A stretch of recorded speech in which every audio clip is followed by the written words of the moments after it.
Good morning, good afternoon, good evening. This is Carla from MindPlore with Carla and Friends, and we're here to speak with you. Right now, I am missing one of my panelists, and hopefully he will be coming. But I do have Asma Tariq here, and I have Jeff Pulver, and we are speaking about compassion, and not only compassion for others, but also being kind to ourselves. Usually, when we talk about compassion, we think about compassion for being kind to others.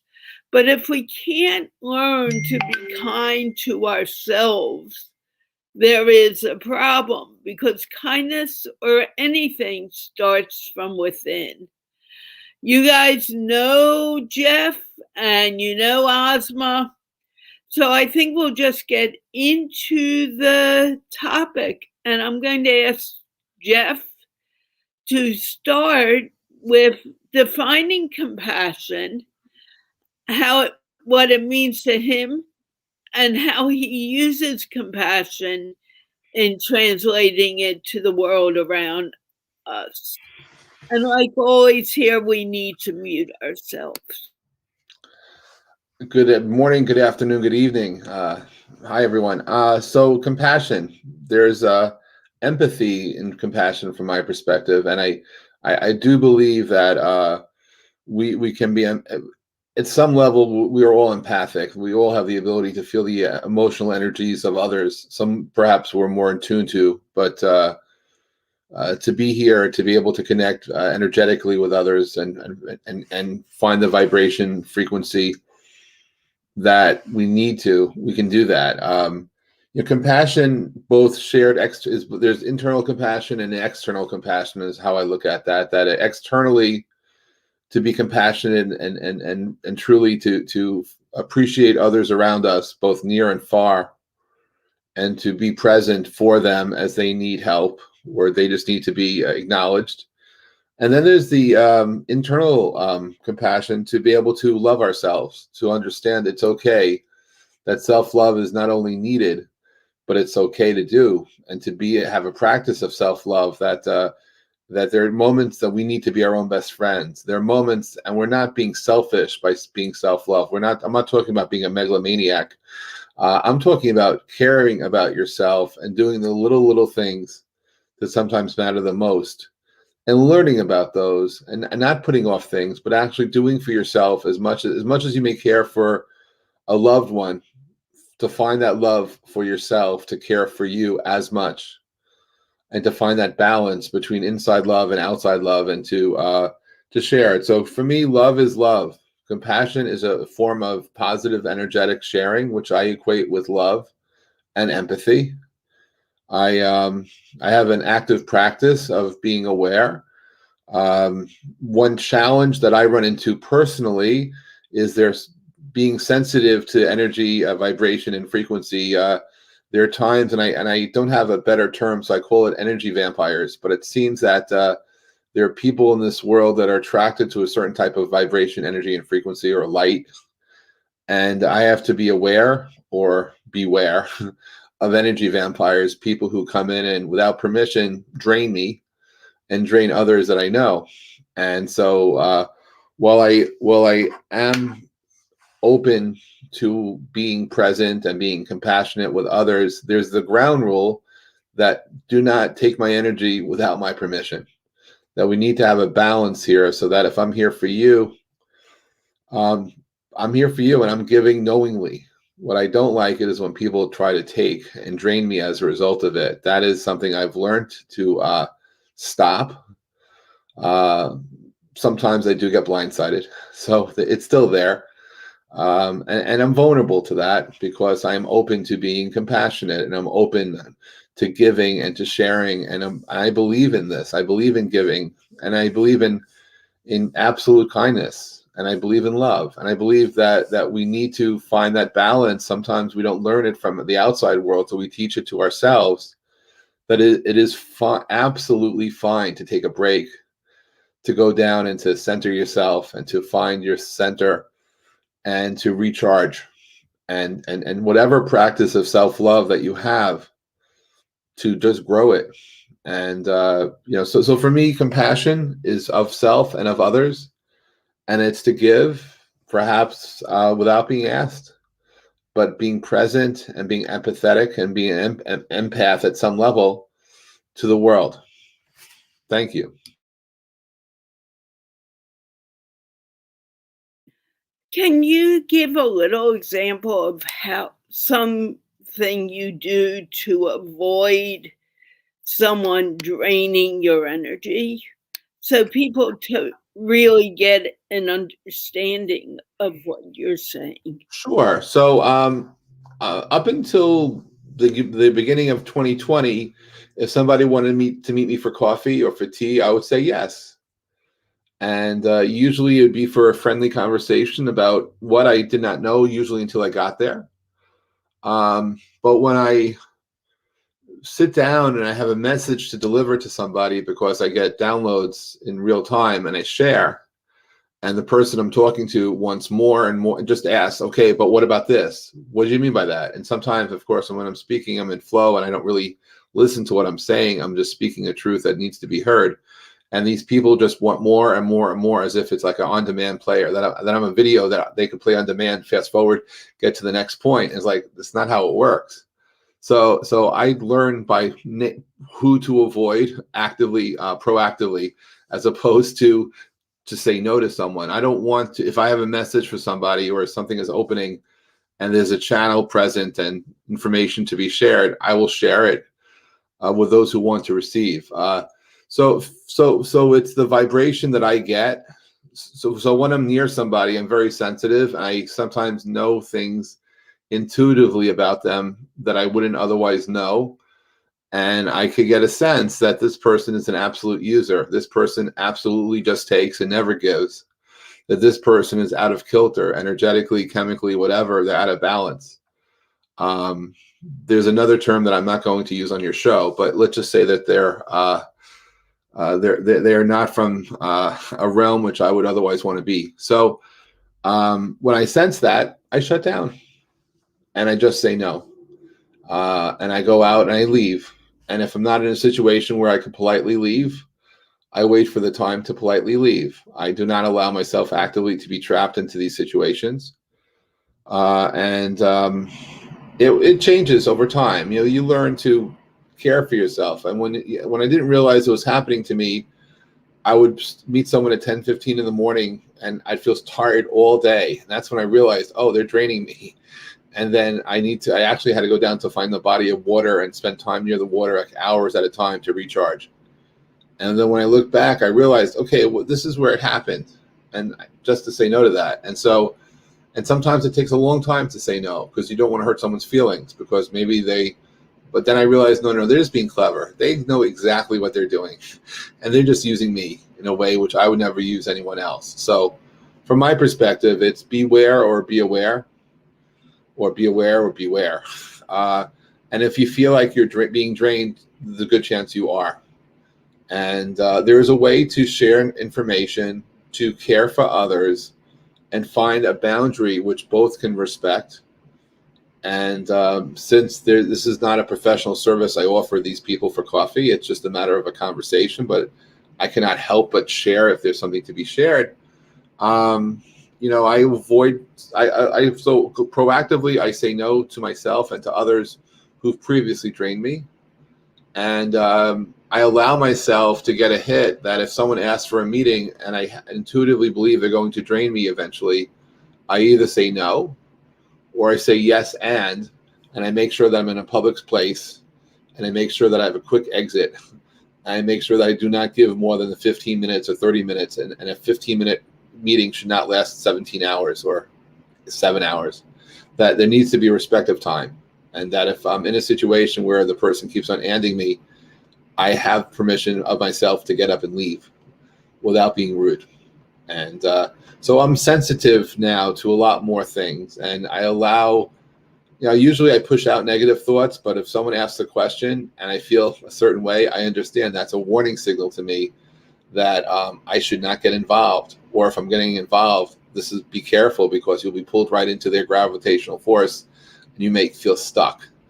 And it's usually an abrupt break of energy that I need to. It's like if you're in a rocket ship and you want to launch out, you need a lot of energy to break the gravitational field, and so it's an abrupt sharing of energy, which is how I break it. As kind as I want to be, sometimes it gets a little rough, but I am self-preserving at that point. So, Carla, it's a matter of being aware of who you are, and if it's more than one person, it's one thing if you're consulting and being paid, but even then, I've fired clients. I fired people who don't make me feel good.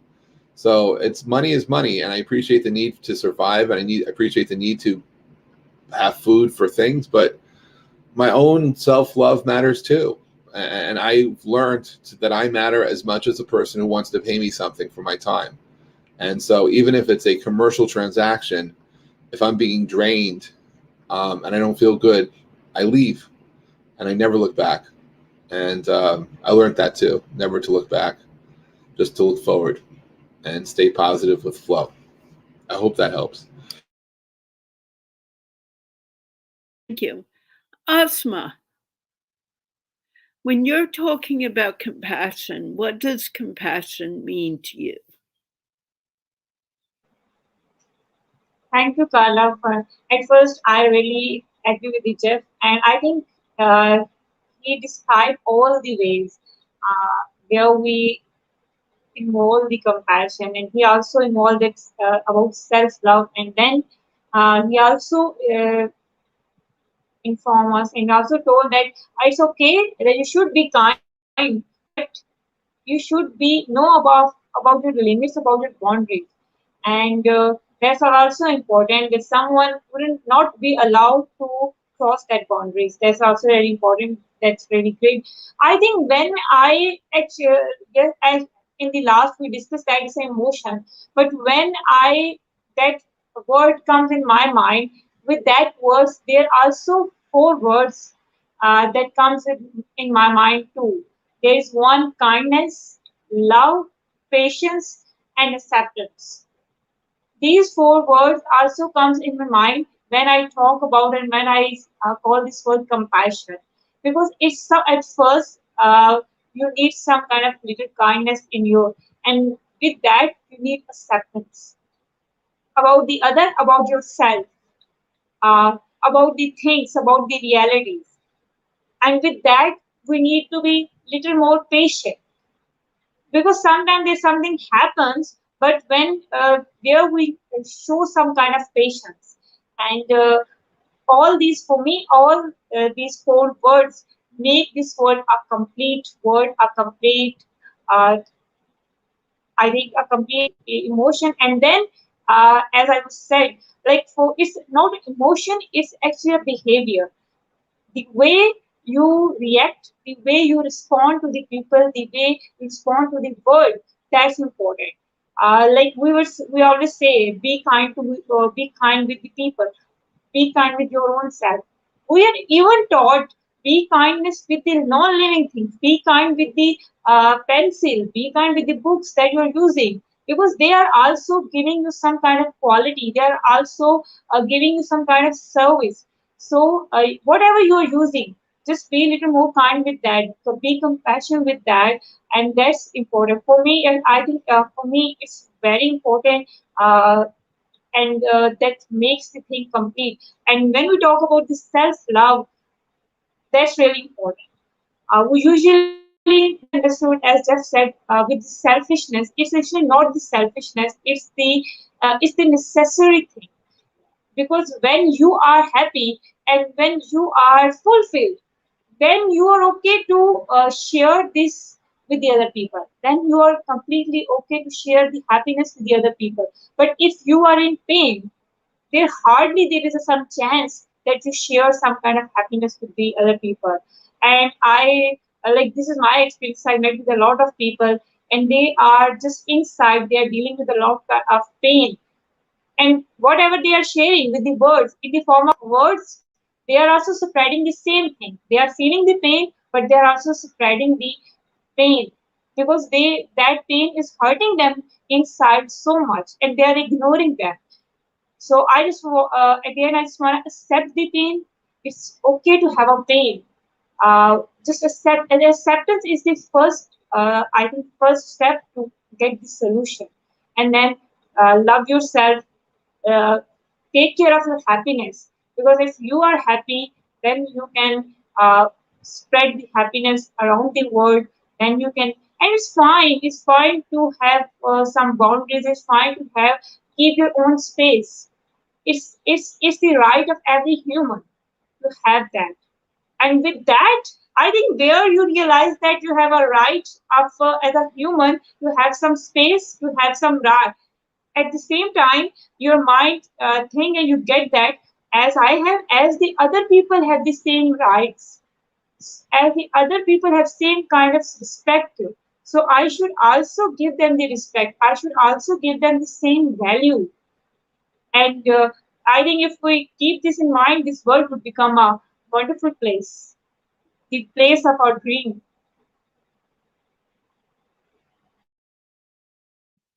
As we're talking about dreams, would you consider finding peace in the world or finding peace even in your own environment and being peaceful yourself as a means for compassion, a means for making a compassionate world? Ozma and then Jeff.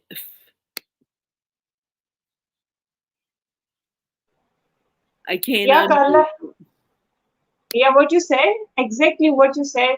I think in this way we can make this world a wonderful place. All these things are our compassion, patience, all these are qualities that makes a human a wonderful human.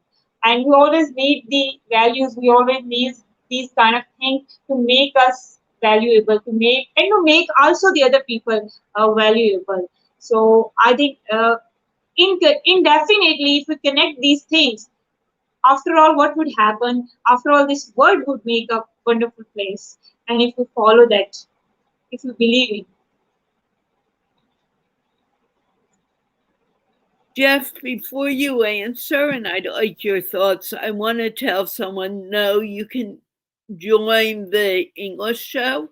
This show is not for people joining in. Thank you, Jeff. So, yes, I think compassion and being peaceful are aligned. Again, it's energetic, energetic with intention.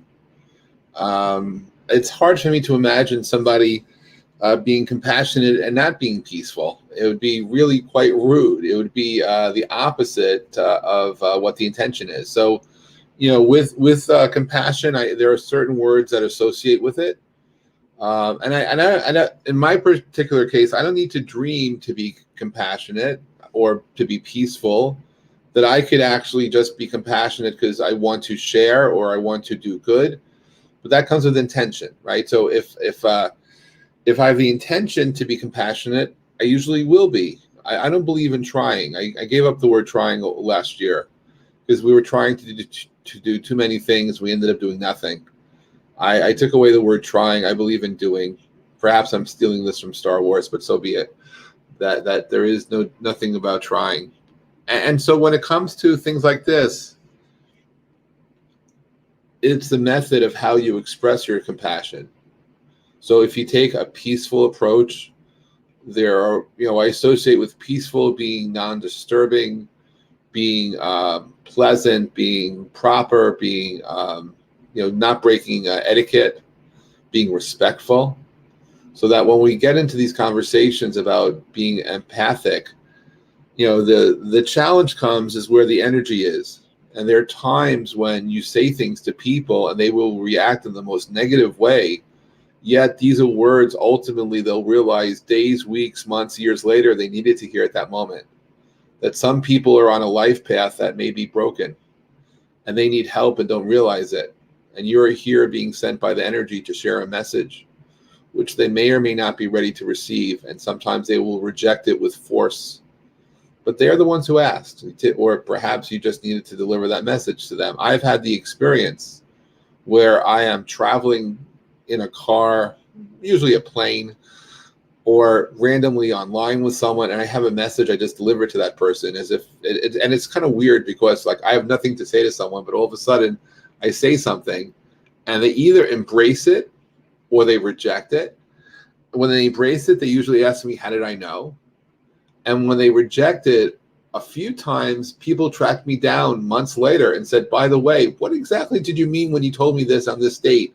And of course, most of the time, I have no recollection I ever talked to them, let alone what I had said to them.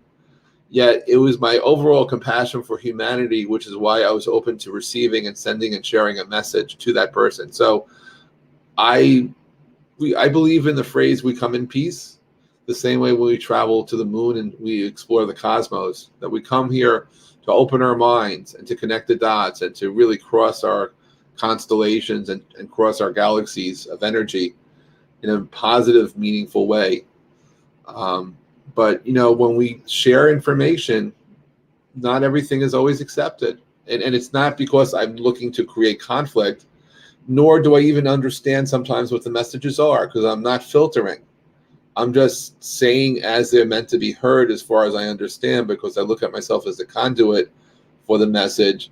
I'm not editing myself and interpreting, because then I go astray, because then I totally could possibly mess things up. So when I allow myself to be a vessel of a message and share it, if it gets rejected, maybe it was meant to be rejected. Maybe there was a lesson, because that person needs to hear the same message over several lifetimes to understand something needs to change. And I'm not that person to change them. I'm here just delivering that message in a very peaceful, calm, meaningful way. So I believe it's if we serve the intention and come in peace and share love and we're present, I believe in do no harm, and I don't believe that this will do harm to anyone or anything. But there is this law of readiness, and not everybody in their life is ready to receive a message when it's shared. And that's just the way things are. But things catch up. We live in cycles. Some people are entering summer, some are entering winter. Some are entering the spring of their lives when others are in the fall of their lives. It happens. There are these cycles that are living around us that we have to respect, and not every cycle is circular. Sometimes they're oblong. Sometimes they don't even have a spatial geometry to them. It doesn't mean we shouldn't share. It doesn't mean we shouldn't be compassionate. And it certainly doesn't mean we shouldn't love others and ourselves. So finding that balance, hopefully we find the balance of being able to share externally and internally, and not feel that we are sharing too much or caring for too many others. But when you're getting drained, and so to answer the question from before, I think the better thing I could tell you is that when I feel tired days after I met somebody, it's like okay, I was sick. No, I just met someone and they drained me so much that it took days for me to actually recover. For certain, I will not go out of my way for that person ever again, for as long as I can help it, if I can help it. But I'm not always aware of it at that moment. It's not so much, it's a time delay at times. There's the draining in the moment, which you sometimes get aware of, and then there's a lagging effect. And so I've learned it's okay to say no, and it's okay to say yes to me. And it's okay to make my priorities, and not to serve someone to the point where I'm not taking care of myself too. And that only took a lifetime.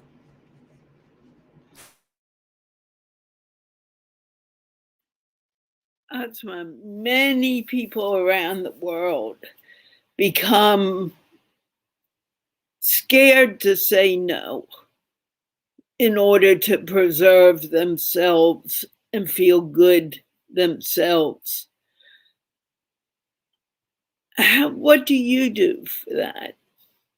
How do you handle it when someone asks you to do something, but you just know inside that it's not a good idea?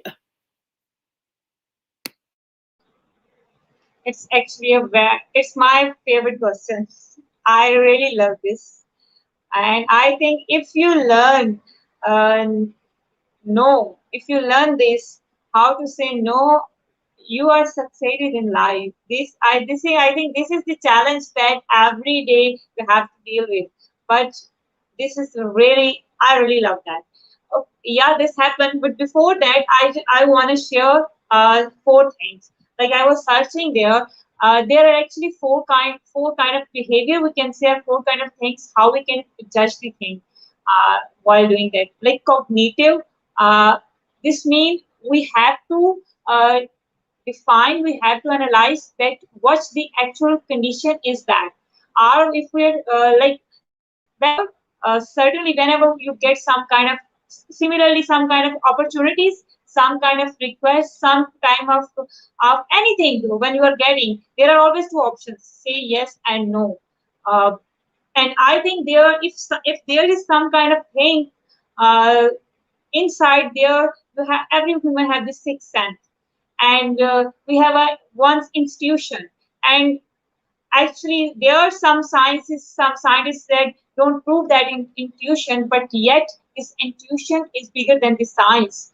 And this works, this intuition works, and there you get that kind of intuition. Should I do that or not do it? And if you're not feeling very right about that, then we have to take a decision whether to yes or no.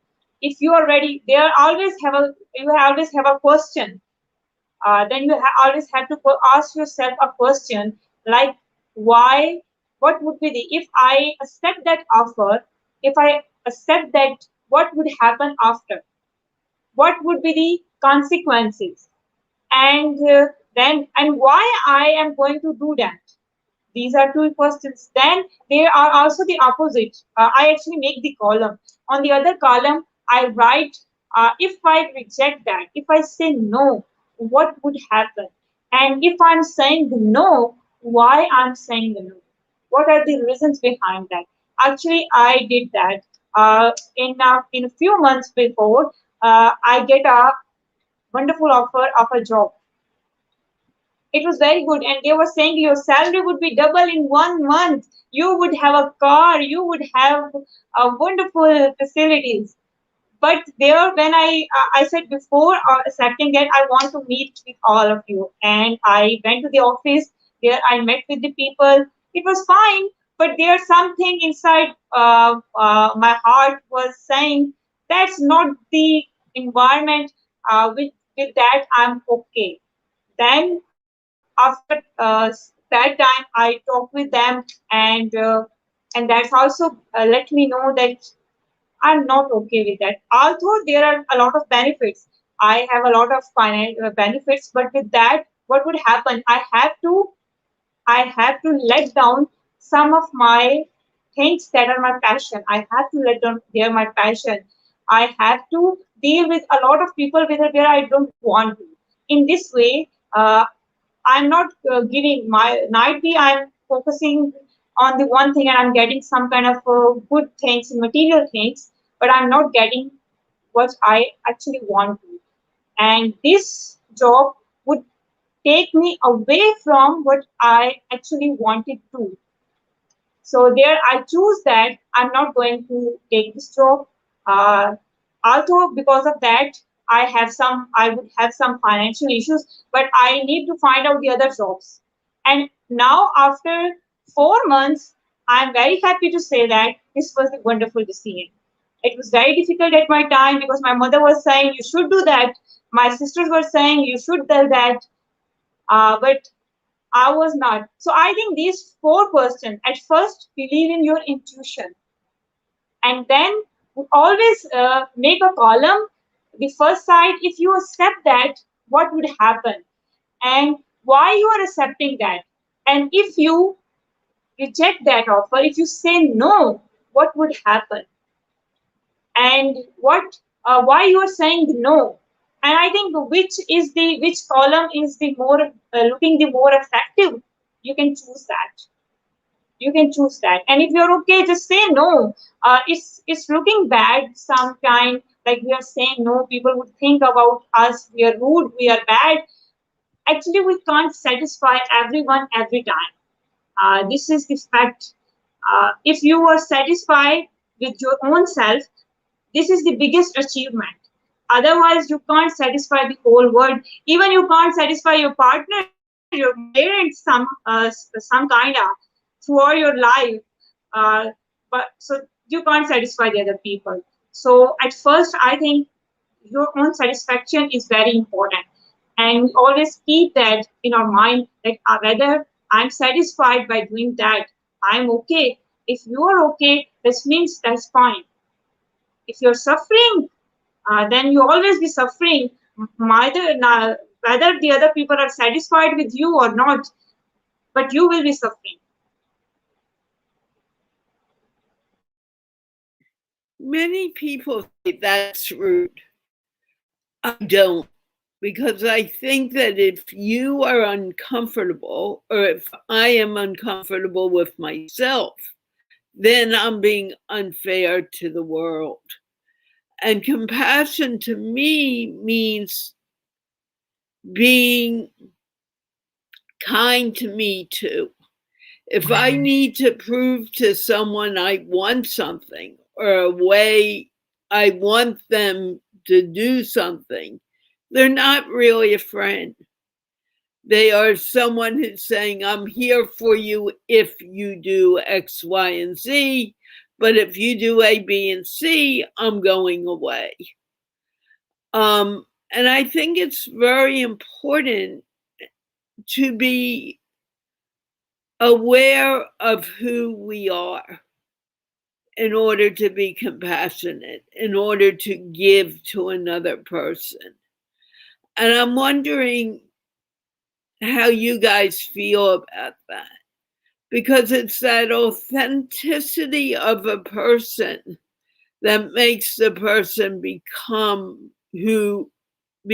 what they are in the world.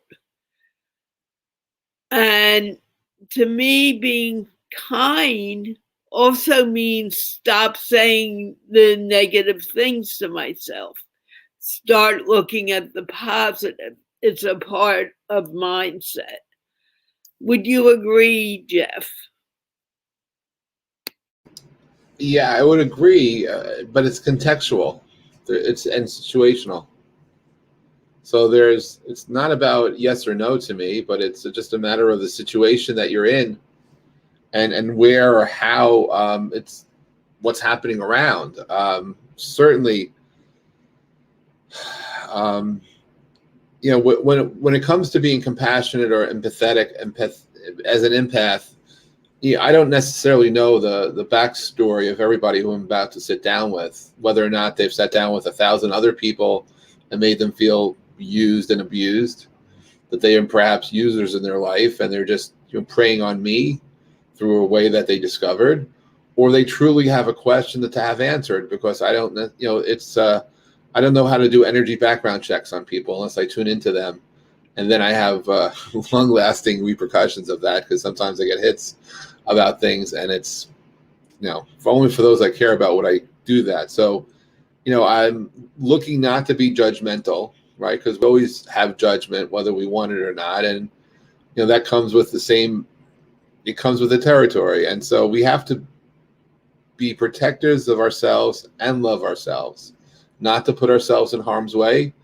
and arguably not to be around the energy of people who make us feel bad. And we run into situations where if these are things in your family, it's much harder to avoid. If it's situational at work, hopefully that could be dealt with. But I don't go out of my way at all to bring people with bad energy into my life. I do the opposite. I like to hang out with folks with positive energy, people that will shift me in the most positive way if I'm feeling down. Someone who senses I might be having a bad day or not a day as great as the day before, and they want to remind me that things are okay, that things will just get better. My father, when he was alive, would make it a point to remind me that worrying is a waste of time. That if I spend time worrying, particularly about things that I have no control over whatsoever, I am truly wasting my time, and that I should be focusing on the positive and not the negative. And so that's become a practice and a ritual for me to get myself out of a negative headspace, because I only really can serve myself and others when I am feeling positive. And when I'm feeling really bad, I perhaps, even if I have to get out of bed, I would do everything I can to go back to sleep. I've actively told many friends that if they're having a bad day, go back to bed. take another shower, do something to restart, recharge your day. Go out and look up at if it's daylight, go up and look at the sun and feel that light and be that light. And just imagine yourself starting your day fresh from the beginning, even if you're recharging and restarting yourself. It's like pressing reset or rebooting. There are times when we reboot our lives and we take different life paths. Sometimes we have to reboot our day to find the positive reboot into a positive energy space. So I believe we can do all this, Carla. It's just a matter of what our intentions are, what our purpose is, how we understand who we are, and how we find that work-life balance and really energy-life balance so that we can love, be appreciated, appreciate others, and give to ourselves as much as we learn to give to others. And then also learn to receive. We're not all able to receive love the way it's intended. And we're not all able to receive messages. Sometimes I reject things as much as people I talk to reject what I say. And it's not because of anything, because I'm not ready. I'm not saying the messages were not accurate, perhaps life-saving, perhaps well-intended, but depending upon the context of where I am in a moment or in a day or in the phase of where I may be working toward, I may not be as open as I think to receive. So it's all about that balance and finding peace and harmony and being at ease and at peace with yourself and finding that positive transit so you could then merge yourself into the flow and hopefully continue to bring good into this world.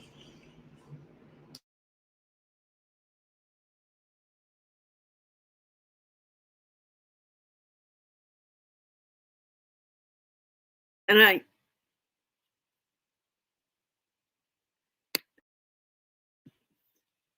Asma, do you want to answer that? And before you do, I just found out my other guest was having trouble getting to the link. Okay, Asma. Yeah, I think Jeff pointed out the very important things. It's all about, like, if we can, it's about balance. It's all about the awareness.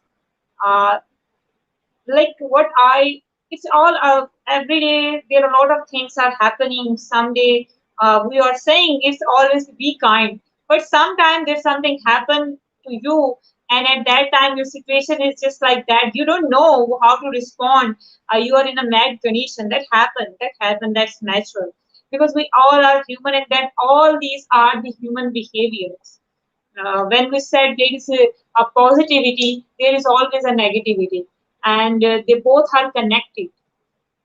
As we said, we just try to keep the balance that, and we can't deny it. We can't always be denied that there is not the there is not the negative things. There are not the negative negativity. Like we can't always be positive. When we say there is positivity, and there is also a term that is over positivity, so that is also dangerous.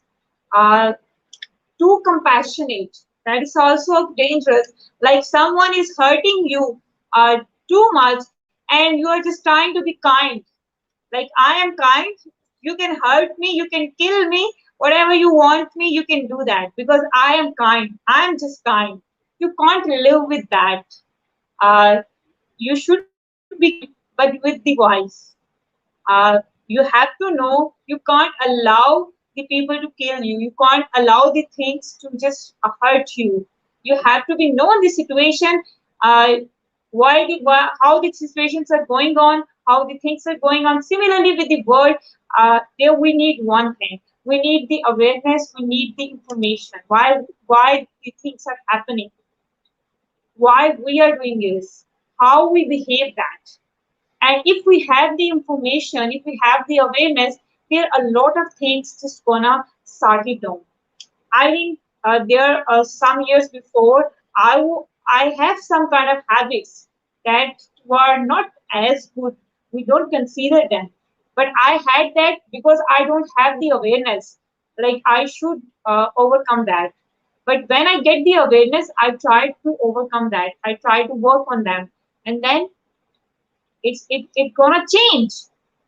And similarly, that happens with the every god, with the every human, everywhere. So what we can do, we just need to be aware every day. We can try to be more aware. We can try to be collect some more knowledge. We can learn, and then we can apply that knowledge. We can apply that learning, and then try to be both.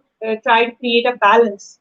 Then with that information, with that knowledge, and when we are actually, I just wanna add something, and I think that would be my conclusive points. Like I was searching about the compassion, and there I find out the four kind of things, four components that actually conclude the compassion, which is our today topic. The first one I found that is cognitive. Like what, you have to be agreeing that there's some suffering is happening. You should accept that there's something is wrong, there's something is going on, and uh, that we can deal with that. Then affective, in every situation where you need to be compassionate, show your sympathy, show your kindness, that should be very effective, that you are actually feeling that. And then intentive, intentional, like you are doing it as if you are doing it intentionally. You are, what's your intentions regarding that situation, regarding that matter, like there, if you are doing with that intention, let's just fake it. So this is not gonna work, this is not a compassion. And then motivational, it should be very courteous. Like in the compassion, there comes the intentions, your heart, your sympathy. Then it should be effective. Then you should accept that, and after at the all, it should be encouraging. It should be motivational. Like now the things are happening, but it's okay. We can move on, we can work on, and we can make the things better with the hope, with that encouraging. And that makes this compassion a complete behavior. For me, it's a behavior, a complete reaction in science terms. And this make the bond, this make the human relations very strong and beautiful. Just that, and the end, I just want to say, Carla, just try to be better than the yesterday. Let's try to be better than the yesterday. It's not even being better than yesterday. Let's be better each moment, because each moment is different from the moment before. And we can be angry one moment and then decide, oh no, it's not worth it. This moment, yelling at this person doesn't get me anywhere. Giving a smile to the person, although we may disagree, not only relaxes yourself, but also relaxes the other person. And I think we often forget to smile. We often forget to laugh. And these are the most powerful antidepressants in the world. Have you seen, Ozma, that when you smile, do you feel better in your relationship with someone, whether you agree with them or not? Exactly. It's the first expression actually. It's the this is the first that connect the human, that connects you even with the animal, with the bird. This is the first thing that keep this connection strong. There we have different languages. There we have different. We are humans, some and animals, but some people just talk with the smile. And when someone is smiling with at you, you definitely recognize that there's something is good. I'm connecting with that person. You're feeling good. And when you smile by yourself, I think it's refreshing. Like you said, whenever we can identify that, whenever when the day when we are smiling, and the day was very refreshing. Every day you will be very active, and with the smile, even you can deal the situation that are tough. But if you have this smile, that gives you the courage that we can do it. We can do it. And when you share that smile with the other people, that makes things more beautiful, more connected. because it's a first gesture that connect the humans with each other, that connects us with the even with the animals. So even this small smile, even they said, if you can't do anything, if you want to make a change in this world and you have not enough resources, you can't do anything, you just keep smiling and share the smile with the people. This the prophet said. So even if we have nothing, I think humans have their smile. And a smile, a person that has a smile is always be a very pleasing. People love that person. People love to connect that person, and that person is create a very wonderful, very refreshing atmosphere.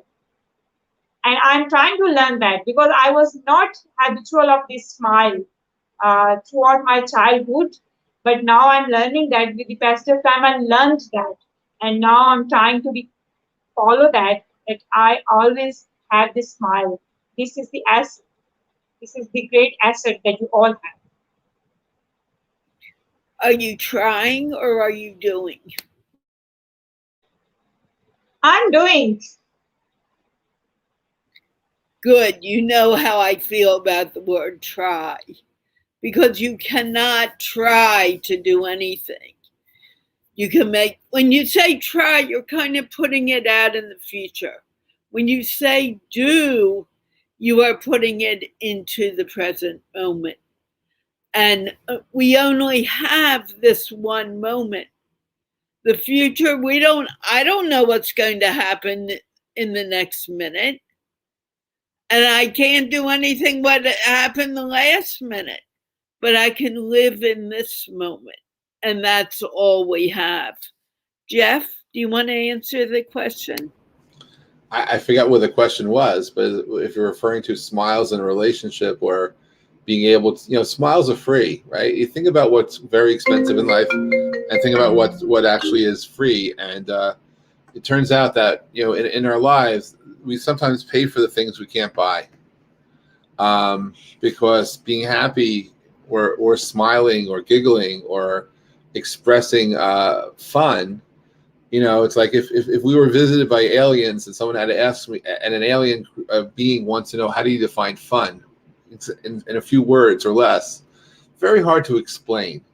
But, can we have relationships with people, due to smiling and being positive and emanating positive energy through expressions of positivity? Absolutely, it's helpful. It's hard for me to think of being in any type of relationship with somebody that every time I go see someone, they're grouchy and they yell and they scream and they don't smile. I mean, I may smile on the inside more than the outside at times, but it doesn't mean I'm not happy. I don't always believe that the vessel that I have it always reflects where I'm at. But if I'm not feeling the happiness and I'm not emanating that I'm in a positive state of mind, it'd be really hard for other people to also be connected. And, sometimes it's forced, right? So we go to work and we have to have relationships with people that are grumpy and mean and downright nasty. And you know what? They're not my friends. They're my colleagues because I chose to work there at this place, or I have to be at this place. Relatives could be the same way in cases. There are people that you don't choose to be in your life. Maybe energetically you were chosen to be born into a family and deal with it. But you can't buy a giggle. You cannot buy a smile. You cannot buy a laugh. That's something that comes through you. And, Carla, I completely agree. All we have are the moments we have, right? We are our own universe. We carry our past, our present, and our future with us at all times. And moments are the only resource which we seem to not have enough of. There's no infinity to moments, right? And so, it's only, unfortunately, when we lose somebody in our lives that we reflect back how meaningful they were to us. And it's tragic that only when certain people are facing a known moment where they will have no more future moments do they then look back and try. And I say try and not do because I know the difference here, but they attempt to maximize the time they have left, and they don't always have that opportunity because that moment to maximize left a long time ago. So the best they can do is compromise and do what they can while they're left, while they're still here in this energy field. So it's, time is not something which I take for granted. Moments I do not take for granted. I would like to believe that we live every moment with intention and purpose. And if every moment could have a smile with it, or laughter with it, and kindness with it, and love with it, why not? And if we can, bring ourselves to the point where we're releasing the endorphins and all the other positive energy chemicals into our bloodstream, so that we have positive experiences with people, so that we feel better, so that I forgot the names of it, but the when you hug somebody for more than 8 seconds or more than 22 seconds, there are different things that happen in terms of a release. And so it's positive to one's health to hug, pandemic notwithstanding and other things notwithstanding and culture notwithstanding. Being able to embrace tactile, being able to feel certain things, being able to touch, being able to laugh and enjoy. That's why movies are very powerful. When a director comes in, when 200 strangers watch a movie, and within 10 minutes, the director of the movie has people crying, that means that there's an emotional intensity that was open. Each of us were open enough to release ourselves into the moment and the flow of the movie, and we're present and we're flowing, and it's so special.